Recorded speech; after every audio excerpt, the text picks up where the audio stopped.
pienet. Moikka, mä oon Anni Sillankorva. Mä oon tän #pizzanäytelmän ohjaaja ja käsikirjoittaja sekä näyttelijä. Ihmiset. Näyttelen tässä naisen roolin. Moikka, mä olen Sanni ja mä näyttelen #pizzanäytelmässä hölmöä Pirjoa. No, mä näyttelen itse asiassa kahta roolia, että mä näyttelen poitsua sekä miestä. Mä oon Tytsy Ykkönen. Siis mä oon Tytsy Ykkönen. Mun hahmo, eli nainen, on sairaseläkkeellä. Hahmo käsittelee aika rankkoja ja aika tärkeitäkin teemoja. Ja se on aika mielenkiintoinen hahmo itsekin rakentaa, koska mun täytyy masentua ja ajatella oikeastaan tosi paljon sitä, mitä mä sanon ääneen, koska jokaisella lauseella on jokin merkitys. Siltikin sulta odottaa ihmeitä, tai vähintään taikatemppuja maan taloustilanteen parantamiseen.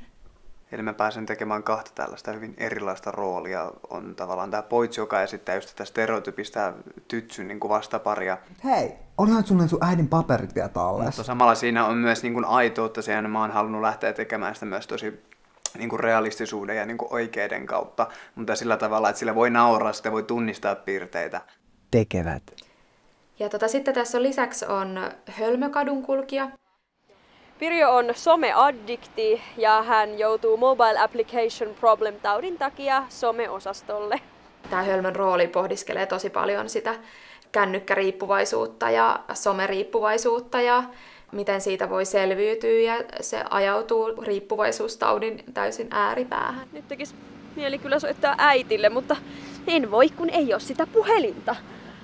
Mutta toinen rooli, mitä mä, kuten näissä vaatetuksissa nyt teenkin, on mies, joka on siis tämän naisen sitten tämä puoliso. Ja se taas edustaa hyvin niin kuin täydellistä vastakohtaa niin kuin Suomen yhteiskunnasta miestä. Mikä on niin kuin mies nykyään? Että se saa tässäkin tapauksessa olla herkkä, se saa olla kaunis. Ja mitä tapahtuu, kun ihminen jää työttömäksi? Miten parisuhde, työ, kyvyttömyyseläke ja nämä kaikki vaikuttaa suhteeseen, mutta ilman, että maalataan sitä semmoiseen negatiiviseen sävyyn. Suuria. Ja sitten meillä on vielä nämä tytsyt ja poitsu. Ne on omalla tavallaan vähän semmoisia karikatyyrejä nykypäivän nuorisosta. Tuli kyllä itsellekin ihan niinku #Alzheimer feeling. Ja se myöskin vähän ottaa kantaa siihen, että suomen kieli puhekielessäni on muuttumassa. Ja plus, että siellä otetaan kyllä varmaan eniten kantaa vähän kaikkea. No, me ollaan kumminkin tytsyjä. Me käytetään Twitteriä, meillä on yhteinen tili. Tykätään juhlia kyllä paljon. Joo. Koska aina on syy juhlia. Niin. #totally_cool. Asioita. Kuka repis